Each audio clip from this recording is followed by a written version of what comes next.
Charlie continues now with Nikki Taylor. From the beginning, she was a natural in front of the camera and on the runways of Europe. Fame and money came easily to her, but in the end, she always seemed to pay. Nikki Taylor was an instant success in modeling. She grew up in Florida with sisters Chrissy and Joelle, and when she was 13, Nikki's mother took these pictures to local modeling agencies. Nikki immediately got work. By 14, she made the cover of 17 magazine, and she was a millionaire at the age of 16, still in high school. Her career took off. Soon she was strutting the catwalks of major designers. She's had 250 major magazine covers, and during 1 month of 1996, at age 21, a first for any model, she was on 6 covers at once. The next year, she posed for the Sports Illustrated swimsuit issue. She was then, and still is, the face behind CoverGirl makeup. And by the time she was 23, it is reported she was making $6 million a year. Nikki Taylor gives truth to the term supermodel. It's no exaggeration when it's used for her. Linda Wells is the editor-in-chief of Allure magazine. This 1997 cover, with Nikki, was their best-selling issue ever. She has had this amazing American beauty. Like the girl next door, if the girl next door was the most beautiful person in the world. The whitest teeth, a big genuine smile. It was the perfect combination on top of the most extraordinary body. After eloping when she was 19, Taylor was a mom at 20, twin boys, Jake and Hunter. 2 years later, her marriage ended in divorce. And then came a devastating loss. Her younger sister, Chrissy, that's her on the right, also a model and Nikki's best friend, died suddenly after a rare undetected heart disease. You said at the time, I feel like I've been through it all. Little did you know, right? Little did I know. Life, you never know where life's gonna take you. The cause of Nikki's car crash is still in question. In the original police report and ever since, the driver, Chad Reniger, has maintained the crash was caused because he reached down to grab his ringing cell phone. But while Nikki remembers many details of the night of the accident, she doesn't remember the cell call. But what is more clear is the type of seatbelt in the car and how it was improperly worn. I understand in a 1993 Nissan, while the one comes across your body, there's not a belt that comes automatically across your lap. Right. That one you have to do manually. Right. Had you done it up? No, I did not.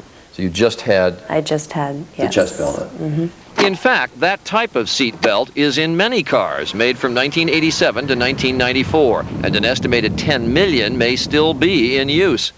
One federally funded study published just last year shows that if an automatic shoulder belt is used alone, the risk of liver injury is 22 times greater than when the manual belt is fastened as well, depending on the circumstances of the crash. This government crash video shows how the passenger can be thrust forward in a twisting motion, putting added pressure on the liver. For Nikki, her case is still being investigated, but she spent 2 months in the hospital and needed long hours of rehabilitation. I couldn't walk. I had to learn how to walk again, use my arms, sit up, learn how to go to the bathroom again. At the rehab center, she was finally able to see her boys. They came every day, climbing in bed with their mom. And that, perhaps as much as anything, put Nikki back on her feet. And these days, she is mostly focused on her recovery, taking one day at a time. She has permanent numbness in one arm and one leg.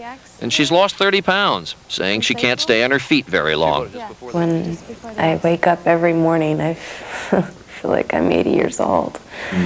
And it makes you not want to get up. But, you know, the thing is to keep moving. Ladies and gentlemen, Nikki Taylor. That fortitude was seen less than 3 weeks ago when Nikki Taylor made her first public appearance at the VH1 Vogue Fashion Awards. Thank you. But it's not over yet. Since the accident, she's had a total of 41 different operations, even one just last week, to correct her scoliosis, curvature of the spine, that resulted from being in bed for so long. Can you go back to modeling? Sure. I can't wait. She's beginning to do what she can, Just yesterday, Allure magazine came by to shoot for as long as Nikki could hold up. Do they tell you you'll ever be 100% back? No.